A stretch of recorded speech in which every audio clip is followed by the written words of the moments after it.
Hello everyone, today we'll talk about how to fix or how to solve the problem of keep slow. Then you will click on settings.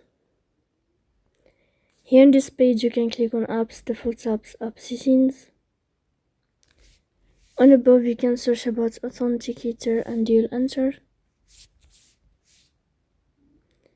Then you can click on first stop and you can click OK. After that you'll enter to the window of storage. Here you can click clear cache. In the end you can turn off your Wi-Fi and you can turn on your Wi-Fi again to fix that problem. So please don't forget to support us by like and subscribe. See you next time in another video, and thank you for your attention and your watching. Goodbye.